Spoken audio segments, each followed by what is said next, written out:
Dot صاحب بھی کر رہے ہیں, عمران خان صاحب کی پارٹی بھی کر رہی ہے کہ پاکستان کی ڈیفالٹ کی آنے کے خطرات ہیں, آئی ایم ایف سے ہر چیز کے اوپر ہم کمپرومائز کرتے چلے جا رہے ہیں. آج ڈالر 270 روپے کا آپ نے بتایا, 300 روپے کا ڈالر بازار میں بک رہا ہے. تو یہ سب چیزیں ریئلٹی ہیں. تو میں ان چیزوں کے بارے میں جو کمنٹ کرتا ہوں اور آپ کے پروگرام پہ بے شمار پروگرام میں آتا ہوں, میری کبھی کوئی بات, میں یہ نہیں کہتا کہ میں ہمیشہ کوئی میرے پاس کوئی ڈیوائن علم ہے, مگر میں جنرلی جو میں سچ سمجھتا ہوں وہ بیان کر دیتا ہوں. تو میری کبھی کوئی بات جنرلی غلط ثابت نہیں ہوئی ہے.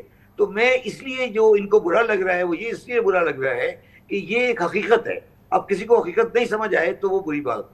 اب آ جاتا ہوں میں ریفنڈ والے سلسلے پر. یہ جو انہوں نے بعد میں آخر میں ریفنڈ والی بات کی, وہ میں تھوڑا سا, مجھے اس پہ بہت افسوس ہے اور میں اس کے بارے میں کمنٹ نہیں کرنا چاہتا.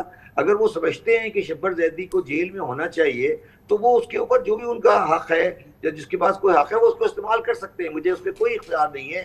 اور جہاں پہ میں بیٹھا ہوں, جس جگہ پر جو ہمارے جن ائمہ کے ساتھ ہمارے تعلقات ہیں, ہمارے لیے یہ چیزیں بہت اہمیت نہیں رکھتی ہیں. دنیاوی پوسٹیں اور دنیاوی چیزیں ہمارے لیے کوئی اہمیت نہیں رکھتی. میں جس خاندان سے بلانگ کرتا ہوں. اب آ جاتے ہیں ریفنڈ کے اوپر. 3-4 باتیں میری اس پہ بڑی کلیئر ہیں. پہلی بات یہ ہے کہ شاید ان کو یہ بات پتہ نہیں ہے, ان کے زمانے میں ایسا ہوتا ہو کہ chairman F B R refund میں انوالو ہوتا ہو. جب میں چیئرمین ایف بی آر تھا مجھے یہ کوئی آئیڈیا نہیں تھا کہ کس کو ریفنڈ مل رہا ہے. میں نے کبھی کسی ریفنڈ کے میٹر پہ کسی فیلڈ آفیسر سے بات نہیں کی. دوسری بات کامران صاحب یہ ہے کہ جو آدمی یہ کہہ رہا ہے کہ میں نے کسی کلائنٹ کو ریفنڈ دے دیا تو وہ ایک کرائم کر رہا ہے, وہ ایک جرم کر رہا ہے. کیونکہ جو آپ کا اور ٹیکس کا معاملہ ہے وہ کسی دوسرے آدمی کو پتہ ہی نہیں لگ سکتا. مجھے یہ بتائیں کہ اگر ڈاٹ صاحب یہ کہہ رہے ہیں کہ میں نے ریفنڈ دے دیا کسی اپنے کلائنٹ کو, تو ان کو یہ بات کس نے بتائی کہ وہ ریفنڈ میں نے دیا اور میرا کلائنٹ ہے؟ یہ انفارمیشن کوئی آدمی لیک آؤٹ کر نہیں سکتا. اور اگر وہ لیک آؤٹ کرے گا تو اس کے خلاف انکم ٹیکس آرڈیننس کی شاید 214 سیکشن میں کرائم ہے, یہ سزا ہے. اور اس کے اوپر قاضی فیصل صاحب کیس بنا ہوا ہے, سپریم کورٹ کا ڈیسیژن ہے کہ آپ کسی کی. تو مجھے یہ بتائیے, اگر کوئی بندہ یہ کہہ رہا ہے فائنانس منسٹر کہ میں نے کسی کو ریفنڈ دیا اور وہ میرا کلائنٹ تھا, میرا پہلا سوال ہے کہ یہ بات ڈاکٹر صاحب کو کس نے بتائی؟ چلے اگر ڈاکٹر صاحب کو کسی انکم ٹیکس آفیسر نے بتائی, جس نے بتائی وہ کرائم ہے. کیونکہ جس کلائنٹ کا وہ ریفنڈ ہے وہ سوٹ فائل کر سکتا ہے کہ میری پرائیویٹ انفارمیشن کیسے لیک آؤٹ ہوئی ہے. پاکستان کے قانون کے تحت کسی بھی بندے کی ٹیکس کی انفارمیشن, ریفنڈ کی ہو, ٹیکس کی ہو, کسی کی بھی انفارمیشن آپ ریلیز کر ہی نہیں سکتے اس کی مرضی کے بغیر. تو یہ بات انہوں نے کر کے ایک بہت بڑی غلطی کر دی ہے. انہوں نے ایک پنڈورا باکس کھول دیا. میں اس کو استعمال کر سکتا ہوں مگر چاہتا نہیں. اچھا, اس کی بیک گراؤنڈ کامران صاحب وہ یہ ہے کہ جب یہ میں چیئرمین ایف بی آر ہٹ کے آیا تھا تو ایک خواجہ آصف صاحب کی بھانجی ہیں جو ایم این اے شیزا فاطمہ خواجہ, انہوں نے ایک سوال ریز کیا تھا نیشنل اسمبلی کے اندر, اور انہوں نے بھی یہی لکھا تھا کہ انہوں نے اس بینک کو دے دیا, اس بینک کو دے دیا, اس بینک کو دے دیا. اور اس کے بعد وہ سوال اسمبلی میں شاید کبھی آیا ہی نہیں. تو میں نے اس وقت بھی اپنے لیگل ایڈوائزر سے اوپینین لی تھی. انہوں نے کہا تھا اگر یہ سوال اگر آفیشیلی آتا ہے اسمبلی میں تو ہم آپ کو اس کا انٹروڈکشن دیں گے اور ہم ان خاتون کو ڈسکوالیفائی کرا دیں گے, کیونکہ کوئی اگر ممبر نیشنل اسمبلی کسی کی پرائیویٹ انفارمیشن کا سوال کرتا ہے تو وہ بریچ آف ٹرسٹ کر رہا ہے انکم ٹیکس آرڈیننس کا. چلیں آگے بڑھے شبر صاحب, اب یہ بتائیے کہ اب جو صورتحال ہے, آج بھی آئی ایم ایف کا پروگرام نہیں ہوا ہے. اب انہوں نے کہا کہ ایکسٹرنل جو آپ کی فائنینشیل آبلیگیشنز ہیں اس کو پورا کرنے کے لیے آپ ہمیں ارریفیوٹیبل گارنٹی لا کے دیں. اپنے جو آپ کے بائی لیٹرل ساتھی ہیں وہ لائیں جو ہمارے عزیز ہیں. ہمیں بتایا تھا ڈار صاحب نے 3 مہینے پہلے کہ 2 ہفتے کے اندر سعودی عربیہ سے $2 بلین آ رہے ہیں. وہ سعودی عرب سے تو نہیں آئے, سعودی عرب کی ابھی ہم نے دیکھا ہے کہ ان کا ڈپازٹ آیا ہے ٹرکی کے لیے $5 بلین کا, اور شاید 2-4 دن پہلے انہوں نے ایجپٹ میں بھی کوئی $5 بلین جو ہیں وہ ڈپازٹ کرائے ہیں. تو یہ آئی ایم ایف کس طرح کی گارنٹی, کیونکہ یہ تو ان کے بورڈ پہ بیٹھے ہوئے ہیں, سعودی عربیہ ہوا, یو اے ای ہوا, قطر ہوا, یہ تو آئی ایم ایف کے بورڈ پر ہیں. تو کیا وہ چاہتے ہیں, وہ ایکچوئل آپ کے خیال میں ڈپازٹس آ رہے ہیں, کیا صورتحال ہے؟ دیکھیں کامران صاحب, جو پاکستان ہے وہ ڈار صاحب کی شخصیت سے یا پی ایم ایل این سے, پی ڈی ایم سے بہت اوپر ہے, پی ٹی آئی سے اوپر. اس کا کوئی تعلق ان لوگوں کے ساتھ نہیں ہے. یہ بیچارے آتے ہیں, ان کی سیاسی مجبوریاں ہوتی ہیں, یہ بیانات دے دیتے ہیں. ان کے بیانات کے بارے میں کچھ نہیں کہتا. ڈاکٹر صاحب میرے سینئر ہیں, مطلب اس سے میں بھی ہیلی کالج کا ہوں, یہ بھی ہیلی کالج کے, یہ بھی چارٹرڈ اکاؤنٹنٹ, میں بھی چارٹرڈ اکاؤنٹنٹ ہوں. یہ وائس پریزیڈنٹ رہ چکے ہیں انسٹیٹیوٹ کے, میں پریزیڈنٹ رہ چکا ہوں. یہ کبھی پریزیڈنٹ نہیں ہوا، میں پریزیڈنٹ رہ چکا ہوں انسٹیٹیوٹ کا.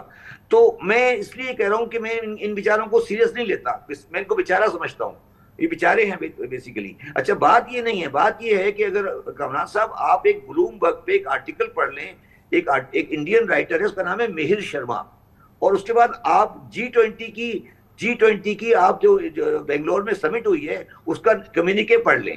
وہ یہ کہہ رہا ہے، جو مہر شرما جو کہہ رہا ہے، اور جو G20 کی سمٹ ہے وہ یہ کہہ رہی ہے کہ اگر کوئی ہیئر کٹ آنا ہے ریسٹرکچرنگ میں تو ہیئر کٹ جو ہوگا وہ چائنیز کو بھی لینا پڑے گا اتنا ہی ہیئر کٹ جتنا IMF دے گی یا کوئی اور لینڈر لے گا.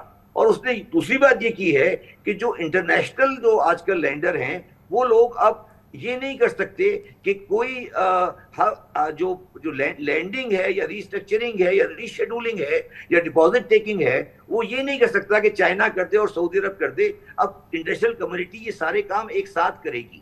وہ یہ کہہ رہے ہیں کہ جو پاکستان میں جو انٹرنیشنل کمیونٹی ہے، پیرس کلب ہے، IMF ہے، اور جو لینڈرز ہیں اور جو چائنیز ہیں، تو جو کچھ بھی ہونا ہے یہ پاکستان میں ایک ساتھ ہوگا.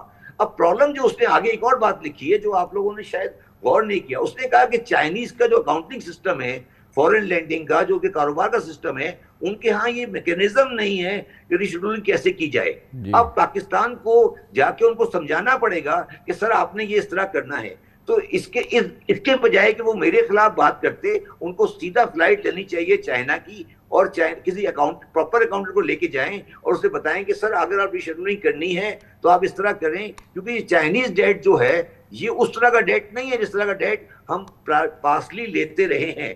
تو بات جو ہے نا وہ پاکستان کی جب بات کی جائے نا، تو اگر یہ ہم کامران صاحب چھوٹی چھوٹی باتیں کرتے رہیں گے، ایک دوسرے سے لڑتے رہیں گے، تو پاکستان تباہ ہو جائے گا. شبر زیدی صاحب بہت شکریہ، ہمارے ساتھ نجف اشرف سے موجود تھے جناب شبر زیدی. کمرشل بریک، اس کے بعد ذکر کرتے ہیں پنجاب کے پی الیکشن.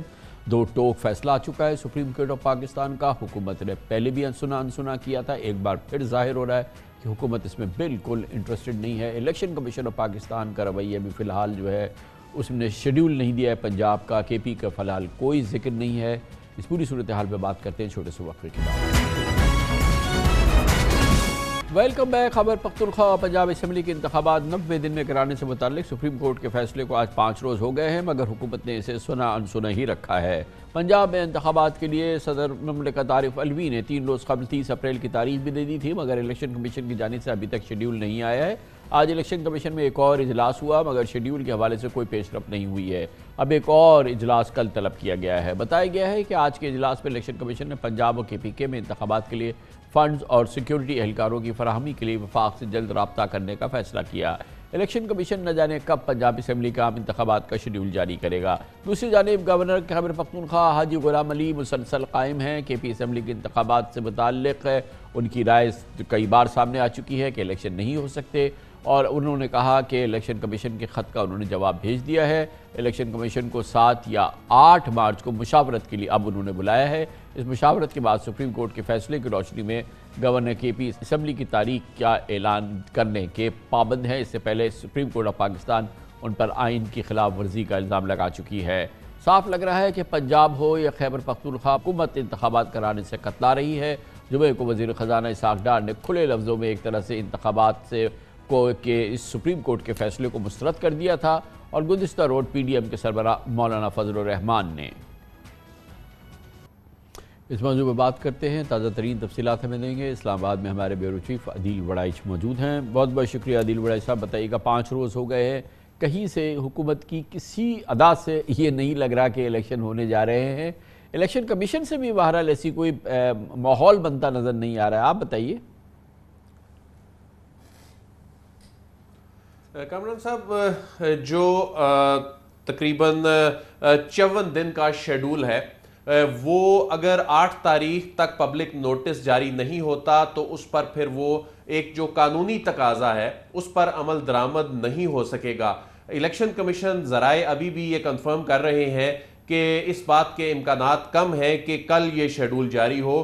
شیڈول کے حوالے سے اگرچہ تاریخ آ چکی ہے اور سپریم کورٹ آف پاکستان کی جانب سے جو ڈیڈ لائن ہے اس کا بھی اتنا زیادہ مارجن نہیں ہے، لیکن شیڈول کے حوالے سے ابھی انسرٹنٹی پائی جاتی ہے. کل دوبارہ اجلاس بلایا گیا، آج بھی الیکشن کمیشن بیٹھا. لیکن کوئی طے نہیں ہو سکا کہ یہ پبلک نوٹس کس دن جاری ہوگا، اور ابھی تک ریٹرننگ افسران کی جو فہرست ہے وہ بھی فائنل نہیں ہو سکی، اور یہ جو تمام پروسیس نامینیشن پیپر فائل ہونے ہوتے ہیں اس سے قبل یہ تمام جو تقاضے ہیں یہ پورے کرنے ہوتے ہیں۔ تو خیبر پختونخوا کے حوالے سے آج جو گورنر کی جانب سے چٹھی لکھ کر مشاورت کے لیے بلایا گیا ہے، اس کا فیصلہ بھی اب کل ہوگا کہ کل ہی روانگی الیکشن کمیشن حکام کی ہوگی یا پرسوں جایا جائے گا۔ لیکن پنجاب کے حوالے سے تو تاریخ آ چکی، اور تاریخ آنے کے بعد ابھی اتنے دن گزرنے کے باوجود شیڈول جو ہے وہ نہیں ابھی تک فائنل ہو سکا۔ تو دوسری جانب عادل صاحب، حکومت کی جو متعلقہ وزارتیں ہیں وہ تو کئی ہفتوں پہلے نہیں لکھ چکی ہے الیکشن کمیشن کو کہ ہم الیکشن نہیں کرا سکتے، خزانہ، دفاع، داخلہ۔ کامران صاحب 3 خط لکھے جا چکے ہیں وزارت خزانہ کو، جس میں اب جو آخری خط لکھا گیا اس میں یہ کہا گیا کہ جو انتخابات کے حوالے سے رقم دی جائے، لیکن اس حوالے سے وزارت خزانہ کی جانب سے معذرت کر لی گئی، اور اب میں آپ کو بریکنگ نیوز دیتا چلوں کہ الیکشن کمیشن آف پاکستان نے یہ فیصلہ کیا ہے کہ پرائم منسٹر کو خط لکھے گا الیکشن کمیشن، کل یا پرسوں election commission of Pakistan prime minister کو خط لکھ کر اس ساری صورتحال سے آگاہ کرے گا۔ بنیادی طور پہ الیکشن کمیشن یہ ذمہ داری اپنے سر سے اتارنا چاہتا ہے کہ کل عدالت پوچھے تو یہ کہہ سکیں کہ ہم نے تو اپنی ذمہ داری پوری کر دی تھی، لیکن الیکشن کمیشن کو اس چیز کا اندازہ ہے کہ حکومت کی جانب سے جو عدم تعاون ہے، تو ان سے جب یہ سوال پوچھا جاتا ہے کہ وہاں سے فنڈز نہیں دیے جا رہے، انتخابات کیسے کرائیں گے، سیکیورٹی نہیں دی جا رہی تو انتخابات کیسے کرائیں گے، تو الیکشن کمیشن یہ کہتا ہے کہ ہم آئین کے آرٹیکل 220 کو ایکسرسائز کریں گے۔ لیکن حکومت جو کہ عدالت عظمیٰ کا فیصلہ ماننے کے حوالے سے ہی اپنی تشریح کر رہی ہے اور اس کو 4-3 کا فیصلہ کہہ رہی ہے، وہ الیکشن کمیشن آف پاکستان کا جو آئین کا آرٹیکل 220 ایکسرسائز کرے گا اس کو کس طرح سے مانے گی، اس بات کا کسی کے پاس کوئی جواب نہیں ہے۔ تو یہی وجہ ہے کہ تاریخ آ جانے کے باوجود یہ پنجاب کی حد تک کم از کم یہ معاملات جو ہیں وہ کافی حد تک طے ہو جانے کے باوجود ابھی تک الیکشن کمیشن آف پاکستان حیران کن طور پر شیڈول نہیں دے سکا، اور اس بات کے امکانات نہیں لگ رہے، جو الیکشن کمیشن ذرائع سے بھی بات کریں کہ کل یہ شیڈول یا پرسوں شیڈول آتا نظر آ رہا ہو، لیکن اگر پرسوں تک پبلک نوٹس جاری نہیں ہوتا اور اس کے بعد کے جو تمام مراحل ہوتے ہیں نامینیشن پیپر فائل کرنے سے لے کر بالکل آخر تک انتخابی مہم تک، تو وہ 54 ڈیز جو ہیں وہ پورے کرنے الیکشن کمیشن آف پاکستان کے لیے مشکل ہو جائیں گے۔ ساتھ ہی الیکشن کمیشن یہ بھی خدشے کا اظہار ضرور کر رہا ہے کہ جو حکومت کی جانب سے بھی کیا جاتا رہا ہے کہ جو مردم شماری ہو رہی ہے، یہ کہا جا رہا ہے کہ ہمیں پھر 65% جو الیکشن کا پورشن ہوگا وہ پرانی مردم شماری کے مطابق، اور اس کے بعد جب قومی اسمبلی کے انتخابات اور دیگر اسمبلیوں کے ہوں گے تو ان کو پھر نئی مردم شماری کے تحت کرانا ہوگا۔ یہ اپنی جگہ مسائل ضرور موجود ہیں۔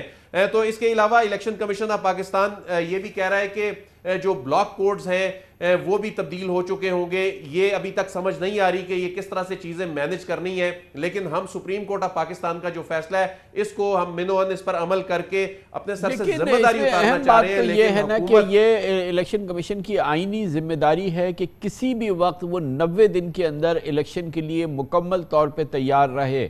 اپنی تیاری مکمل نہ کر کے، اور اس تمام گفتگو جو کبھی ہم سن رہے ہیں، الیکشن کمیشن اپنے لیے بھی تکلیف کا سامان پیدا کر رہا ہے نا، کہ کیوں اس سے پوچھا جا سکتا ہے کہ جب آپ کی آئینی ذمہ داری ہے کہ آپ 90 دن کے لیے میں الیکشن کے لیے تیار ہوں تو آپ کیوں تیار نہیں ہیں؟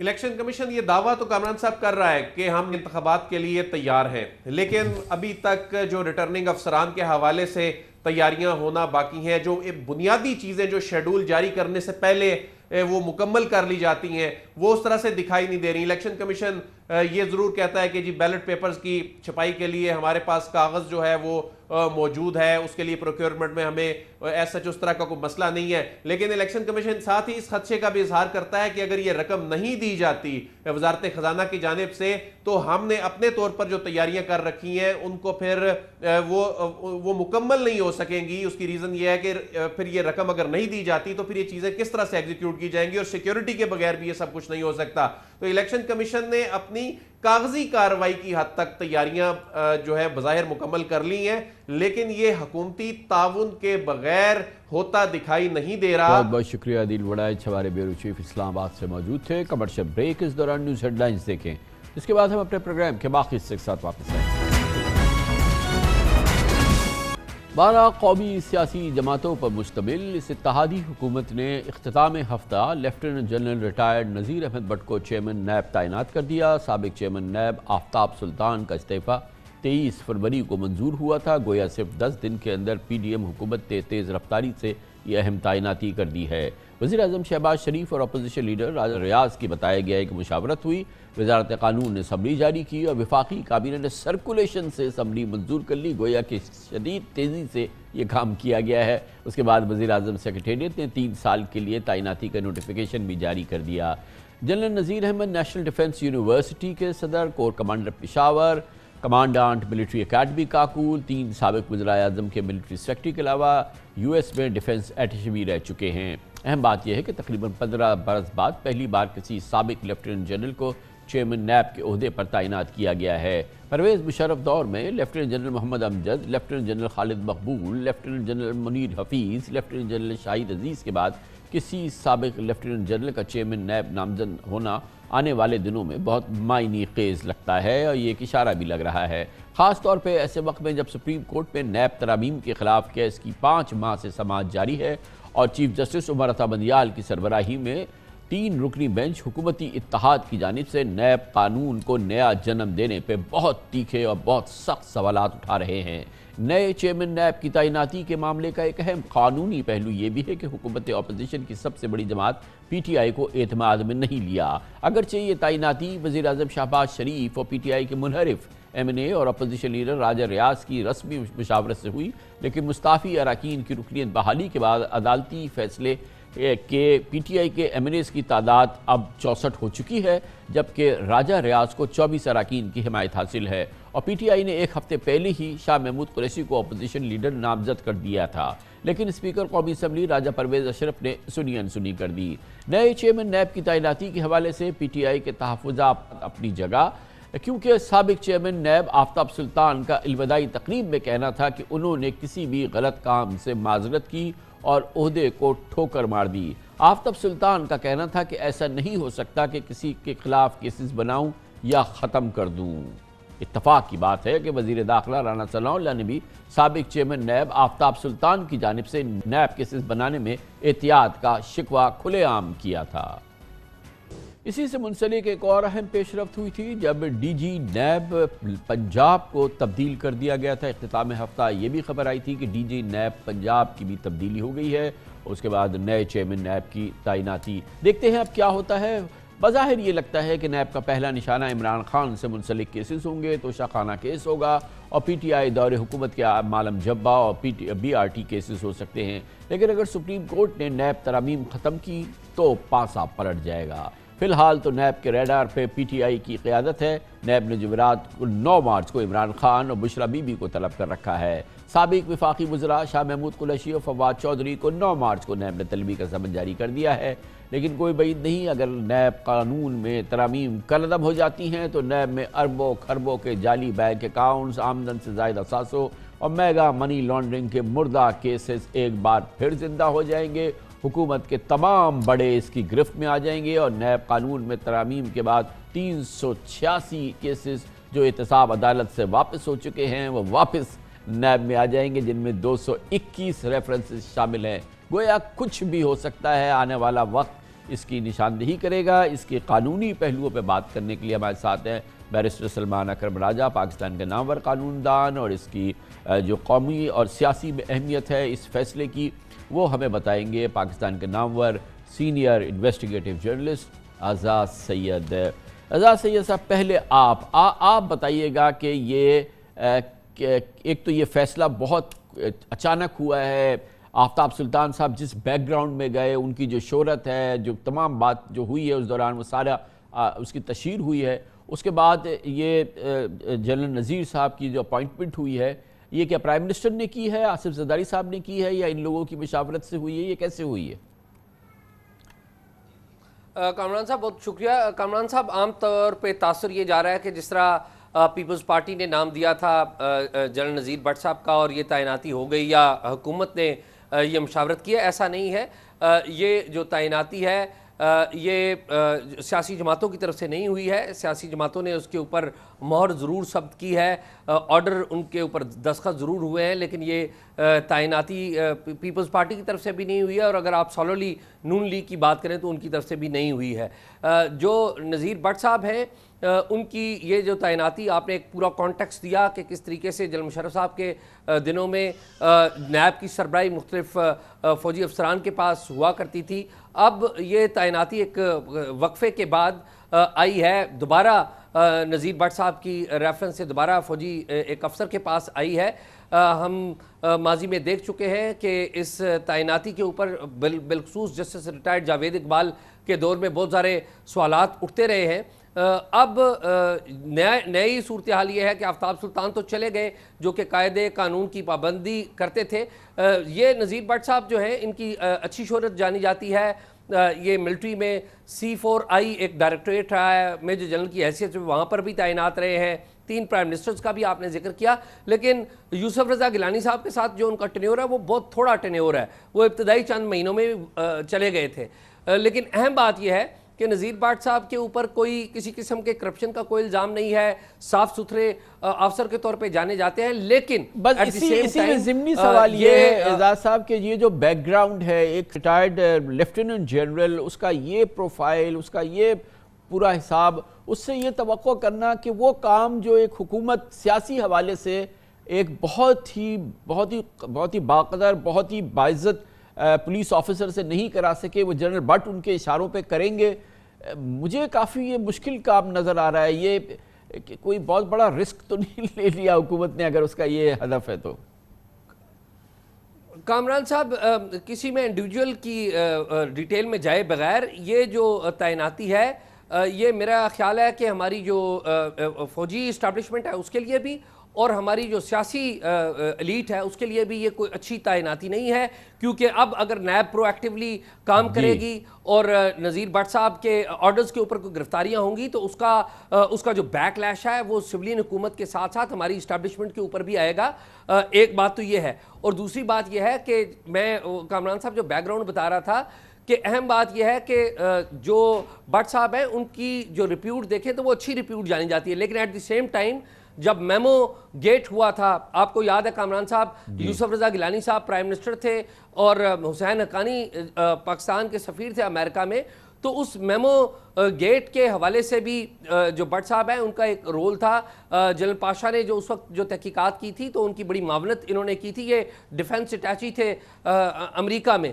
تو جو سول ملٹری ریلیشنز کے حوالے سے جو معاملات ہیں تو یہ سسٹم کا حصہ ہیں، وہ اس طریقے سے یہ سویلین گورنمنٹ کو سپورٹ نہیں کریں گے. یہ آرڈرز جو ہیں ان کو فالو کریں گے، لیکن ان آرڈرز کے فالو کرنے سے میرا نہیں خیال گورنمنٹ کی بھی کوئی گورنمنٹ بھی زیادہ کوئی نیک نامی کما پائے گی. آگے چلتے ہیں، ابھی کرتے ہیں آپ سے بات اس کے فال آؤٹ پہ بات کرتے ہیں، لیکن پہلے بیرسٹر سلمان اکرم راجہ صاحب قانونی حوالے سے یہ دیکھیے کہ یہ بڑی کوئکلی ہو گیا. ایک تو بہت ہی مرکی سچویشن ہے جس میں کہ آفتاب سلطان صاحب کو جانا پڑا، بہت ہی کنٹروورشل پورا ماحول بنا ہے، اور اس کے بعد پھر یہ جنرل صاحب کی اپوائنٹمنٹ ہو گئی ہے، اور اس وقت ہوئی ہے جب یہ کہ یہ پی ٹی آئی کے لوگ جو ہے وہ نوٹیفائی ہو چکے ہیں الیکشن کمیشن کے ساتھ، اور ان کا ایک نمبر ہے، پی ٹی آئی نے اپنے طور پہ لیڈر آف دی اپوزیشن بھی نامینیٹ کیا ہوا ہے.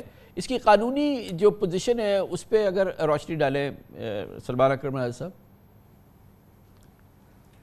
دیکھیں، قانون کی تو منشا یہی ہے کہ جو لیڈر آف دی اپوزیشن ہے اس کے ساتھ وزیر اعظم صاحب کی مشاورت ہو.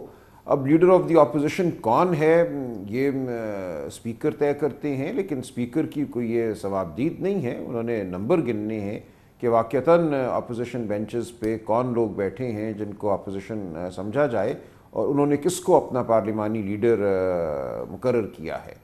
اب یہ معاملہ پارلیمان کے اندر کا ہے. ایک حوالے سے دیکھا جائے تو عدالتیں گریز کرتی ہیں پارلیمان کے اندر کے معاملات میں دخل دینے سے، لیکن یہاں اس کا جو اثر ہے اس معاملے کا وہ پارلیمان کے اندر یا قانون سازی کے حوالے سے نہیں ہے. ایک بہت اہم ادارے کے سربراہ کی تعیناتی جو ہے اس پر براہ راست اثر ہوا ہے اسپیکر صاحب کے فیصلے کا. انہوں نے راجہ ریاض صاحب کو اپوزیشن لیڈر مانا, انہوں نے استدعا جو تھی پی ٹی آئی کی جیسا کہ آپ نے کہا اس کو مسترد کیا, ان کے قائم کردہ پارلیمانی لیڈر کو اپوزیشن لیڈر نہیں مانا. اب یہ معاملہ اگر عدالت میں جاتا ہے تو پھر ایک دفعہ پارلیمان کے اندر کے معاملات جو خوش اسلوبی سے سیاسی اور پارلیمانی روایات کے مطابق طے ہونے چاہیے تھے ان کو عدالت کو طے کرنا پڑے گا. یہ کوئی اچھی روش نہیں ہے, لیکن جب ہر روایت کو پامال کیا جا رہا ہو, جب قانون کے جو واضح الفاظ ہیں ان پر عمل نہ ہو رہا ہو تو پھر عدالتوں کو دخل دینا پڑتا ہے. تو اعزاز صاحب میرے لیے صرف یہ انٹرسٹنگ بات نہیں ہے, جو کہ بہت ہی انٹرسٹنگ ہے کہ ایک بہت ہی ڈسٹنگوشڈ لیفٹیننٹ جنرل کو, ریٹائرڈ لیفٹیننٹ جنرل کو نیب کا چیئرمین بنایا, جن سے میری توقعات یہ ہے کہ وہ کسی سیاسی کٹ پتلی کا کام نہیں کریں گے. لیکن یہ اس کی ٹائمنگ یہ اس لحاظ سے مجھے بڑی انٹرسٹنگ لگ رہی ہے کہ یہ جو نیب ترامیم ہوئی ہیں ساری, یہ چیلنج ہوئی ہیں, سپریم کورٹ میں ہیں, ایڈوانس سٹیج کے اندر اس کا یہ کیس چل رہا ہے. چیف جسٹس آف پاکستان جناب جسٹس عبرتا بندیال, جسٹس اعجاز اللہ احسن, معزز جج جناب جسٹس منصور علی شاہ کی عدالت میں, اور وہاں سے جو ہمیں فیڈ بیک ہمیں ملا ہے, جو تمام کامنٹس والے مل رہے ہیں, یہ مجھے تو یہ لگتا ہے کہ حکومت کے تمام بڑے جن کے یہ کیسز ہیں, یہ کوئی 350 کیسز واپس آئیں, they are walking on a very tight rope. اور اب یہ پوری صورتحال کے اندر اس کو آپ کیسے دیکھتے ہیں جو سپریم کورٹ میں یہ نیب جو ترامیم چیلنج ہوئی ہوئی ہیں؟ کامران صاحب, جو سپریم کورٹ میں چیلنج ہوئی ہے نیب ترامیم, اس کے حوالے سے جو فارمر نیب کے جو چیئرمین تھے آفتاب سلطان, انہوں نے بھی ایک خط لکھا ہوا تھا وزارت قانون کو, جس میں انہوں نے اس قانونی سکم کے اوپر بات کی تھی کہ کیسز نیب بند تو نہیں کر رہا, لیکن کس فورم پر کھولے جائیں وہ واضح نہیں ہے ترامیم میں. تو یہ ترامیم تو ایسا لگتا ہے کہ سپریم کورٹ اس کے اوپر ایک واضح فیصلہ لے گی, جو کہ شاید اتنا خوشگوار نہ ہو موجودہ جو رولنگ الائنس ہے اس کے لیے. تو یہ تعیناتی تو ظاہر پرائم منسٹر کے دستخطوں سے یا پرائم منسٹر کی منظوری سے ہوئی ہے, اور اپیرنٹلی شاید جو سویلین گورنمنٹ ہے وہ یہ سوچ رہی ہے کہ جس طرح 2018 میں نیب نون لیگ کے خلاف کارروائی پرو ایکٹیولی کر رہی تھی, اب نیب پی ٹی آئی کے اوپر پرو ایکٹیولی کارروائی کرے گی. ایسا ممکن ہے کیونکہ بہت سارے کیسز ہیں پی ٹی آئی کے یہاں پر, لیکن یہ پرو ایکٹیو کارروائی شاید بعد میں بھی ہو اور باقی جماعتوں کے اوپر بھی ہو. تو سلمان اکرم صاحب یہ فرمائیے گا کہ اس کا اسٹیٹس جتنا آپ نے دیکھا ہے, فالو کیا ہے, یہ جو نیب ترامیم سپریم کورٹ میں چیلنج ہوئی ہیں, وہاں بہت انٹینس سماعت ہوئی ہے اس کی, اور بہت ہی بینچ نے بہت ہی سیریس کوشچننگ کی ہے. اس کا پروگنوسس آپ کو کیا لگ رہا ہے, اس کا مستقبل کیا لگ رہا ہے؟ ظاہر ہے ہم فیصلے پہ تو کوئی چیمنگ گوئیاں نہیں کر سکتے, لیکن بہرحال جو سماعت ہوئی ہے اور اس کی ٹائمنگ بہت امپورٹنٹ ہے, اس کے اثرات بہت امپورٹنٹ ہے ہماری قومی سیاست پر. ہمارے یہ 350 کیسز ہیں جو تمام بڑی سیاسی لیڈرشپ کے, اور بہت بڑے بڑے کرپشن کیسز ہیں مبینہ طور پہ.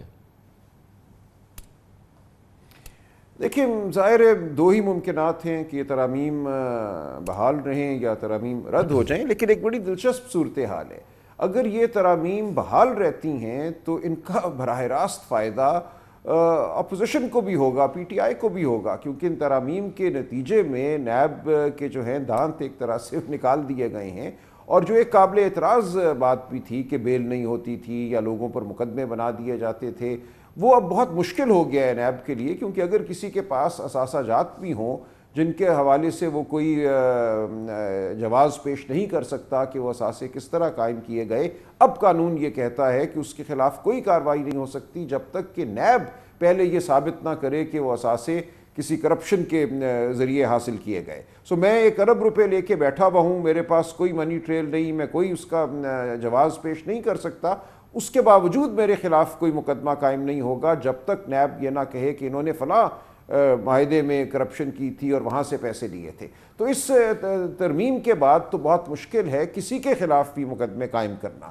تو اگر یہ ترامیم قائم رہتی ہیں تو اگر اپوزیشن کے خلاف مقدمے قائم کرنے کا کوئی منصوبہ ہے تو اس منصوبے پر عمل کرنا بہت مشکل ہو جائے گا. اور ان ترامیم نے جو اچھا کام کیا ہے وہ بیل کی جو ایک رائٹ ہے، جس کو اب سپریم کورٹ نے کہا ہے کہ بیل کوئی سہولت یا کوئی آسائش نہیں ہے، یہ ایک شخص کا مجرم ثابت ہونے سے پہلے حق ہے۔ تو اب بیل بڑی آسانی سے حاصل ہو رہی ہے نیب کے مقدمات میں، اسی لیے اب لوگ 8-9 مہینے کال کوٹری میں نہیں رہتے، ان کو چند ہفتوں میں بیل مل جاتی ہے۔ اور یہ گلہ اور شکوہ کیا جا رہا ہے بلکہ حکومت کی طرف سے کہ ہم تو اتنے ماہ اتنے دن جیلوں میں رہے، اب کوئی بھی جیل میں نہیں رہ رہا، ہفتے 10 دن میں ہر ایک باہر آ جاتے ہیں۔ ایک وجہ یہ بھی ہے۔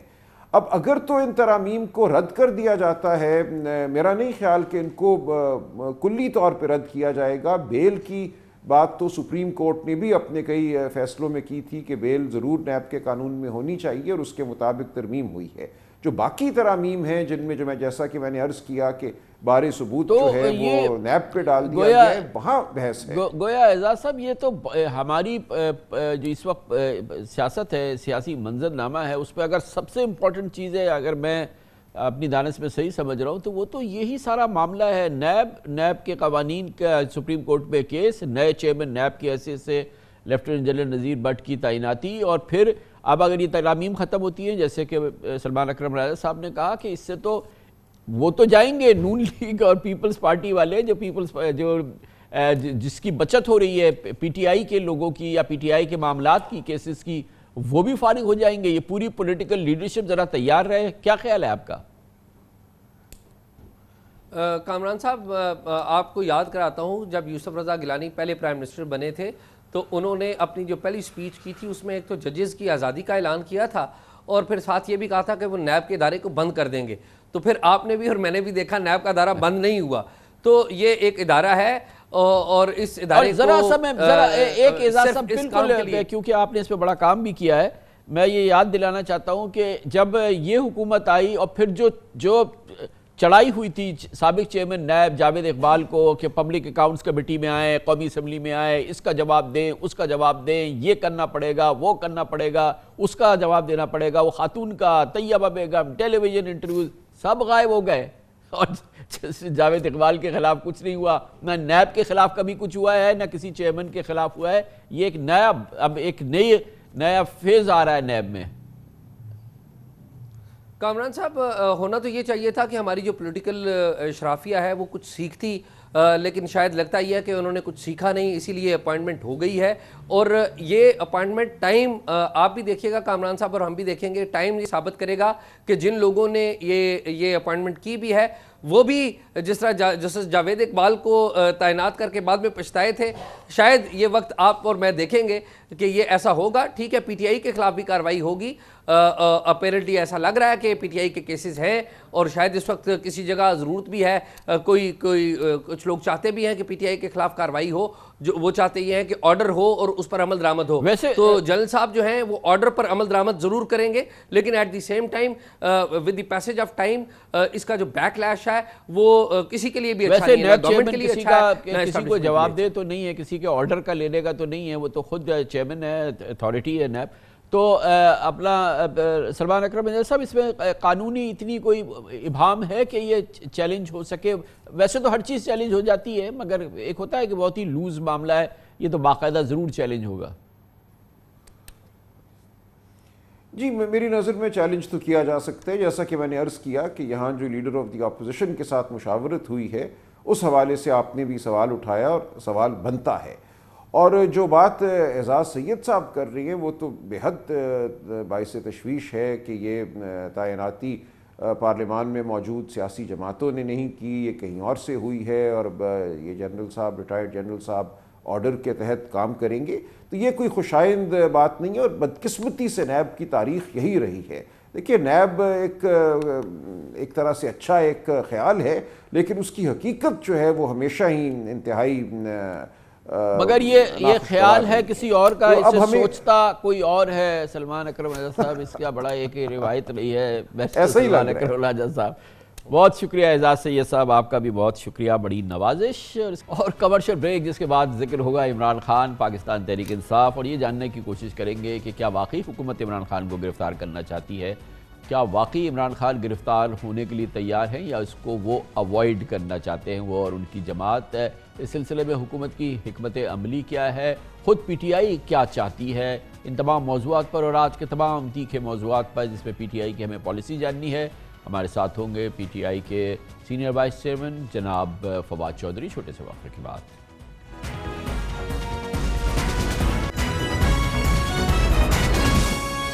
ہمارے پاکستان کے سیاسی کلچر کی ستم ظریفی ہے کہ 11 ماہ پہلے وزیر اعظم پر فائز عمران خان اس وقت دہشت گردی، کرپشن، ممنوعہ فنڈنگ، توہین عدالت اور نقص امن سمیت درجنوں مقدمات کی گرفت میں ہیں۔ اسلام آباد کی سیشن عدالت نے توشہ خانہ کیس میں پچھلے ہفتے عمران خان کو فرد جرم عائد کرنے کے لیے طلب کیا تھا، لیکن وہ پیش نہیں ہوئے، اس لیے ان کے ناقابل ضمانت وارنٹ گرفتاری احکامات اس کے جاری ہو چکے ہیں جو اب بھی برقرار ہیں۔ آج پی ٹی آئی کے وکلاء نے ایڈیشنل سیشن جج کی عدالت میں ناقابل ضمانت وارنٹ گرفتاری کی منسوخی کی درخواست دائر کی۔ عدالت نے کچھ دیر کے لیے فیصلہ محفوظ کیا اور بعد میں گرفتاری کے احکامات برقرار رکھے۔ پی ٹی آئی کی درخواست مسترد ہو گئی اور عمران خان کو کل اسی کیس میں طلب کر لیا گیا ہے۔ 3 صفحات پر مشتمل تحریری فیصلے کے مطابق عمران خان 15 دسمبر کو پہلی پیشی سے آج تک پیش نہیں ہوئے اور اب ہر پیشی پر حاضری سے استثناء کی درخواست منظور کی گئی۔ عدالت نے قرار دیا ہے کہ 28 فروری کو پچھلی سماعت کے دوران عمران خان پیش ہونے کی پوزیشن میں تھے۔ وہ مختلف عدالتوں میں پیش بھی ہوئے، لیکن وہ جان بوجھ کر سیشن کورٹ میں حاضر نہیں ہوئے اور نہ ہی پیش ہونے کی یقین دہانی کرائی، اسی لیے وارنٹ کی منسوخی کی درخواست مسترد کی جاتی ہے۔ عمران خان کے وارنٹ گرفتاری کی تکمیل کے لیے کل اسلام آباد پولیس زمان پارک لاہور بھی آئی تھی اور پولیس کی آمد سے پہلے کل بڑی تعداد میں پی ٹی آئی کے رہنما کارکن زمان پارک میں جمع ہو گئے تھے۔ خبروں کے مطابق پولیس کو مزاحمت کا بھی سامنا کرنا پڑا۔ اہم سوال یہ ہے کہ کیا واقعی حکومت عمران خان کو گرفتار کرنا چاہتی ہے؟ دراصل نہ ایک عمران خان کو شاید حکومت گرفتار کرنا چاہتی ہے اور نہ ہی عمران خان گرفتار ہونا چاہتے ہیں اور نہ ہی شاید ان کی گرفتاری کسی صورت میں بھی مطلوب ہے۔ بس ایک آنکھ مچولی کا کھیل ہے جو جاری ہے، ایک ڈرامہ ہے جو مسلسل جاری ہے۔ دلچسپ بات یہ ہے کہ کل عمران خان نے زمان پارک کی رہائش گاہ سے پولیس کی واپسی کے بعد کارکنوں سے خطاب بھی کیا جس کو براہ راست نشر کیا گیا، مگر اس خطاب کے بعد پیمرا نے عمران خان کی ریکارڈڈ اور لائیو کوریج پر پابندی لگا دی ہے۔ آج صدر مملکت ڈاکٹر عارف الوی زمان پارک لاہور گئے جہاں انہوں نے عمران خان سے ملاقات کی اور ان پر مقدمات کے علاوہ 30 اپریل کو پنجاب اسمبلی کے انتخابات پر مشاورت بھی کی۔ وزیر داخلہ اور اعلیٰ ثناء اللہ کا کہنا ہے کہ پولیس عمران خان کو عدالت کے حکم سے آگاہ کرنے گئی تھی، ورنہ جب چاہے گرفتاری ہو سکتی ہے اور عدالت میں پیش کر دیا جائے گا۔ وزیر داخلہ کیا کہہ رہے ہیں کہ حکومت تو گرفتار کرنے گئی ہی نہیں تھی، وہ تو نوٹس سرو کرنے گئی تھی، وہ کر کے ہم واپس آ گئے۔ اس سے پہلے باقاعدہ ٹیلی ویژن پر آئے اسلام آباد کے آئی جی اور انہوں نے 2 ٹوک انداز میں کہا کہ پولیس وہاں پہنچی ہے اور اس کا مقصد صرف عمران خان کو گرفتار کرنا ہے۔ ہم آپ کو دوبارہ سنا دیتے ہیں جس سے آپ کو اندازہ ہو کہ اس وقت اسلام آباد کی کیفیت کیا ہے۔ ایک قانونی عمل ہے جس کے لیے ایک عدالت کے احکامات دیے گئے ہیں کہ توشہ خانہ میں مطلوب ہیں ایک ملزم اور ان کو پیش کیا جائے۔ پولیس اس وقت وہاں پہ موجود ہے اور وہ اپنے احکامات جو عدالت کے ہیں ان کی تکمیل کروائے گی۔ 7 تاریخ تک تو ہم نے ان کو پیش کرنا ہی کرنا ہے، یہ ہمیں جو حکم دیا گیا ہے۔ اب آج اس وقت بھی پولیس وہاں پہ موجود ہے اور ان کے پوری کوشش کی جائے گی پولیس کے ساتھ تعاون کریں اور عدالتی احکامات کی تکمیل میں ہماری مدد کریں۔ اس پورے معاملے پہ بات کرتے ہیں اور اس کے لیے اب ہمیں جوائن کریں جناب Fawad Chaudhry, senior vice president Pakistan Tehreek Insaf. بہت بہت شکریہ فواد چودھری صاحب۔ پہلے تو یہ فرمائیے گا کہ بظاہر یہ لگتا ہے کہ عمران خان صاحب یا آپ کی پارٹی جو ہے ان کی گرفتاری کے لیے تیار نہیں ہے، کیونکہ جیل بھرو تحریک میں بھی انہوں نے اوائڈ کیا گرفتاری اور کل بھی جو منظر دیکھنے میں آئے زمان پارک میں، اس سے پہلے بھی اس سے بظاہر یہی لگتا ہے کہ آپ کی پارٹی اور عمران خان گرفتاری کے حوالے سے اس کو اوائڈ کرنا چاہتے ہیں۔ کامران صاحب، کسی بھی سیاسی لیڈر کا اور سیاسی جماعت اپنی حکمت عملی پر کام کرتی ہے، وہ دوسرے کی حکمت عملی پہ کام نہیں کرتی۔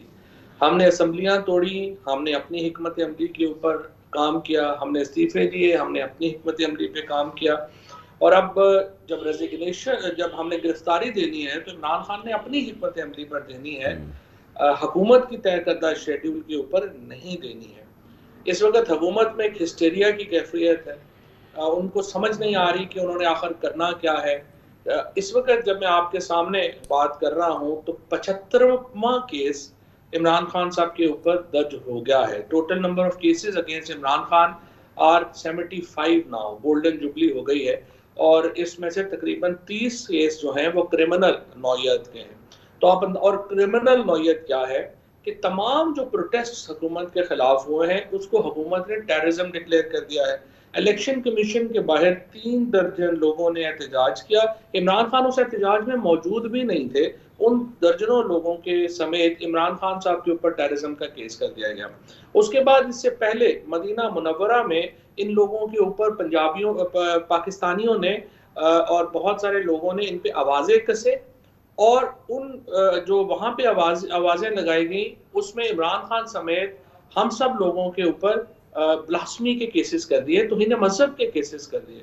سو آپ اندازہ لگائیے کہ کسی اور حکومت نے پاکستان میں توہین مذہب اور جو اینٹی ٹیررزم لا ہے اس بدترین طریقے سے اپنے مخالفوں کے خلاف کبھی استعمال نہیں کیا جس طریقے سے اس حکومت نے استعمال کیا.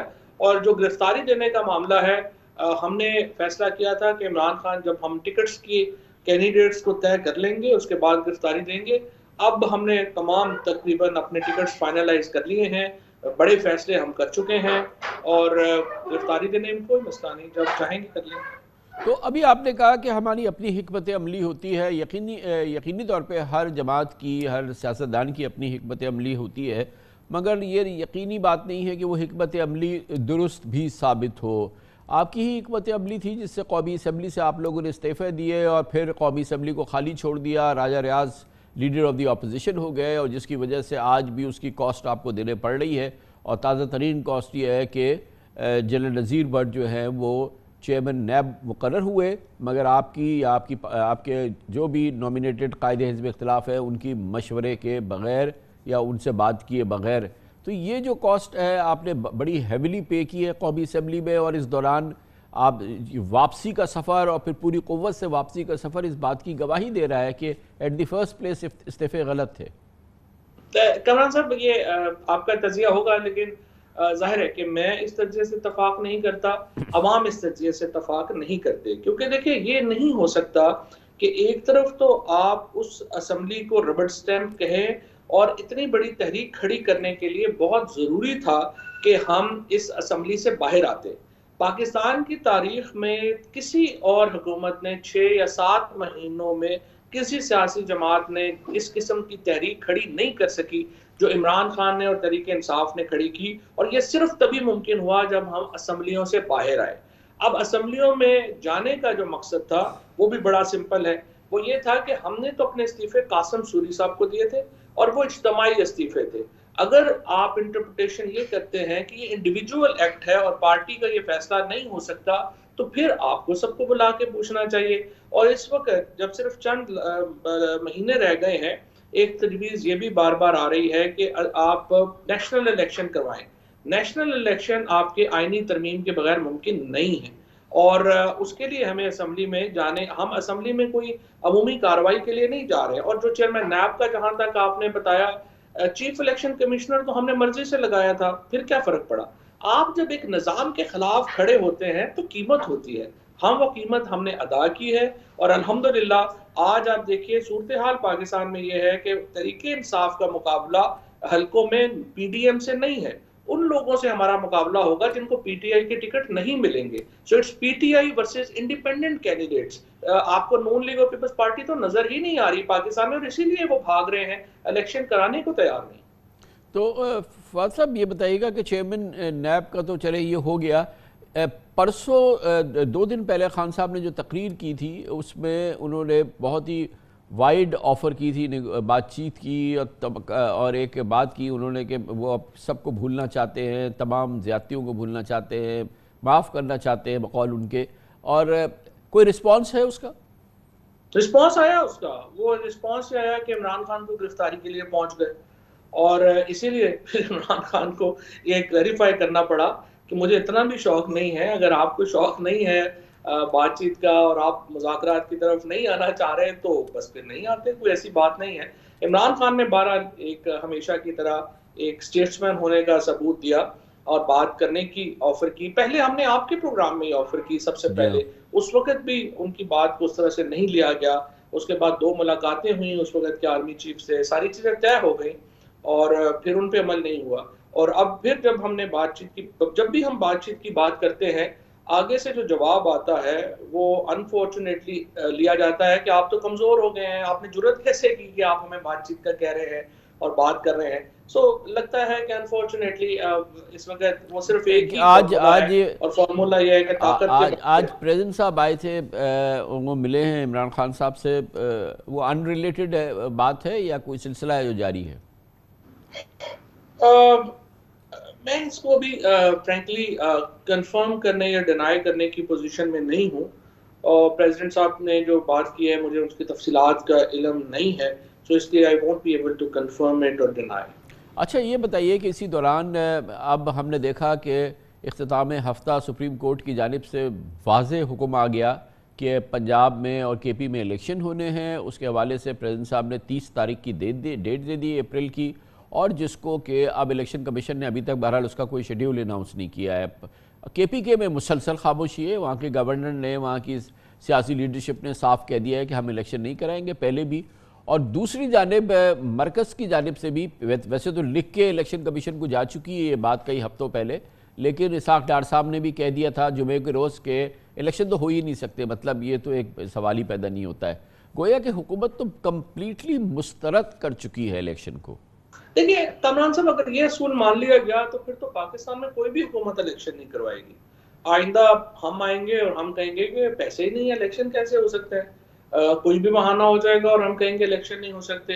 یہ تو آئین کے محافظ جو ہے وہ تو سپریم کورٹ ہے. سپریم کورٹ نے فیصلہ کرنا ہے کہ وہ اپنا فیصلے پہ عمل درآمد کرا پائیں گے یا نہیں کرا پائیں گے, اور اگر نہیں کرا پائیں گے تو پھر تو پاکستان میں جمہوریت ختم ہو جائے گی. آپ کے پروگرام میں فیصل فاروقی صاحب نے بڑا واضح طور پہ بتایا تھا کہ یہ الیکشن نہ کرانے پہ چیف الیکشن کمشنر جیل جا سکتے ہیں.